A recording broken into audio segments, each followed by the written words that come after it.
ఈ అప్డేట్ సంబంధించి ఒకసారి పరిశీలిస్తే మొత్తం 11 మంది డెడ్ బాడీలను ఇప్పటి వరకు గుర్తించారు. అంటే చనిపోయినట్లుగా మాత్రమే, వాళ్ళు ఎవరనేది తేలాల్సి ఉంది ఒక అంశం. మిగిలినటువంటి వారికి సంబంధించి దాదాపు 9 నుంచి 11 మంది ఆచూకీ ఇంకా తెలియలేదు. వారికి సంబంధించినటువంటి వివరాలు ఏంటనేది చూడాలి. సో ఇక 20 మంది, దాదాపుగా 19 మంది ప్రయాణికులు, ఒక సెకండ్ డ్రైవర్, వీళ్ళ వరకు సేఫ్గా ఉన్నటువంటి పరిస్థితి. వారికి స్వల్ప గాయాలయ్యాయి.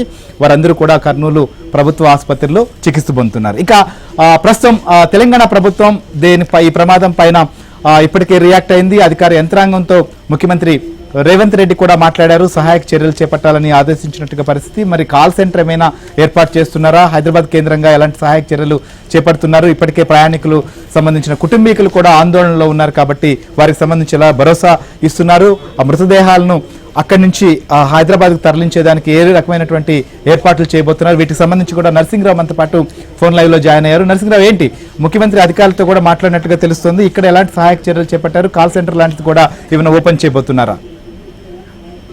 ఎస్ శ్రీహరి, ఈ ప్రమాద ఘటనపైనైతే ముఖ్యమంత్రి రేవంత్ రెడ్డి తీవ్ర దిగ్భ్రాంతిని వ్యక్తం చేశారు.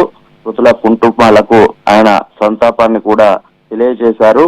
ఈ ప్రమాదం జరిగిందని తెలిసిన వెంటనే ముఖ్యమంత్రి రేవంత్ రెడ్డి స్వయంగా ఉన్నతాధికారులతో ఫోన్ చేసి మాట్లాడారు.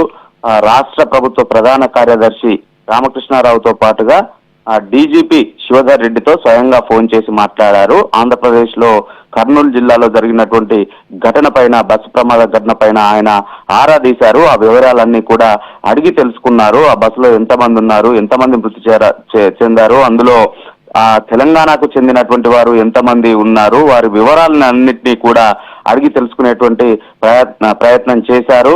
వెంటనే గద్వాల జిల్లాకు సంబంధించినటువంటి, అక్కడ బార్డర్ లో ఉన్నటువంటి జిల్లా, ఆ జిల్లాకు సంబంధించినటువంటి అధికారులకు కీలకమైనటువంటి ఆదేశాలు జారీ చేశారు. ఆ జిల్లా కలెక్టర్, జిల్లా ఎస్పీని వెంటనే సంఘటనా స్థలానికి వెళ్లాలని చెప్పి కూడా ఆయన ఆదేశించారు.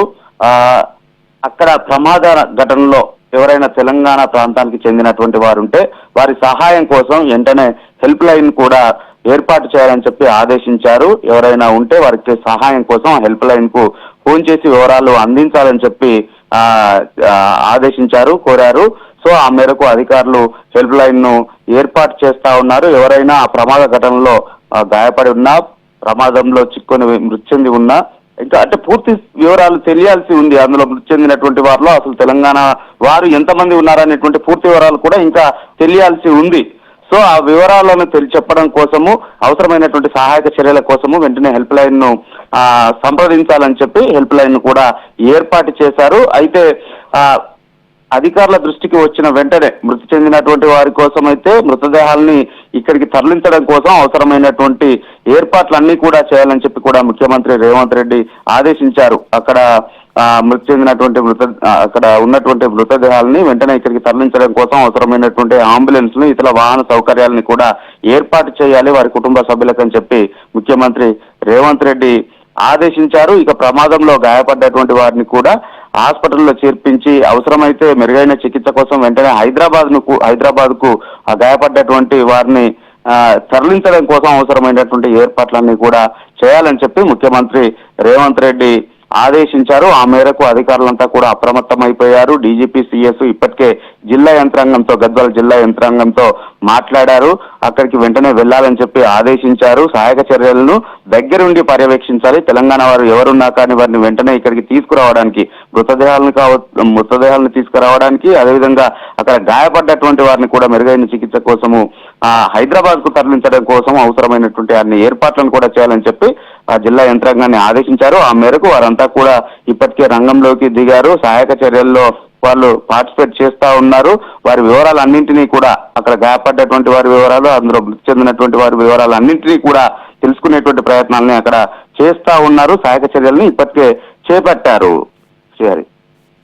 సో నరసింహరావు అప్డేట్ అందిస్తూ ఉండండి. ఇక మనం చూస్తున్నాం రోడ్డు ప్రమాదం, కర్నూలు సమీపంలో జరిగినటువంటి ఘోర రోడ్డు ప్రమాదానికి సంబంధించి అక్కడ ఆంధ్రప్రదేశ్ సంబంధించినటువంటి ప్రభుత్వం ఇప్పటికే చర్యలు చేపట్టింది. అధికార యంత్రాంగం ప్రస్తుతం ఏదైతే ప్రమాదం జరిగినటువంటి ఘటన దగ్గర మొత్తం సహాయక చర్యలు కూడా పూర్తి చేసింది.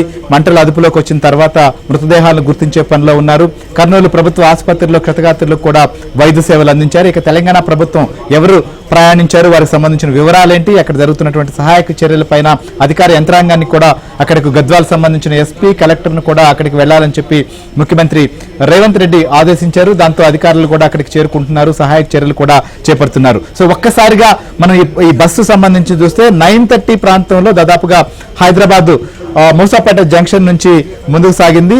దాదాపు 11:30 గంటల ప్రాంతంలో శంషాబాద్కు, అంటే వివిధ స్టాప్స్ లో ప్రయాణికులను ఎక్కించుకుంటూ కూడా 11 గంటల 29 నిమిషాల దాటిన తర్వాత శంషాబాద్ దాటింది. ఆ తర్వాత ఏదైతే బస్సు మనం చూస్తే 2:30 గంటల ప్రాంతంలో 2:30-3 మధ్యలో కర్నూలు సిటీకి చేరుకోవడం జరిగింది. అక్కడి నుంచి వెళ్ళిన కొద్దిసేపటికే ప్రమాదం కూడా జరిగింది. బలంగా ముందు వెళ్తున్నటువంటి 2-వీలర్ అది ఆపోజిట్ లో వస్తుందా లేకపోతే వెళుతోందా అనేది ఒక క్లారిటీ రావాలి. కానీ బైక్ ను ఢీకొనడంతో బైక్ ఒక్కసారిగా మంటలు చెలరేగాయి. నేరుగా ఫ్యూయల్ ట్యాంక్ ను ఢీకొనడంతో ఈ ప్రమాదం జరిగింది. సో మొత్తం ఈ ప్రమాదంలో 11 మృతదేహాలను ఇప్పటి వరకు చనిపోయినట్లుగా గుర్తించారు. మిగిలినటువంటి 9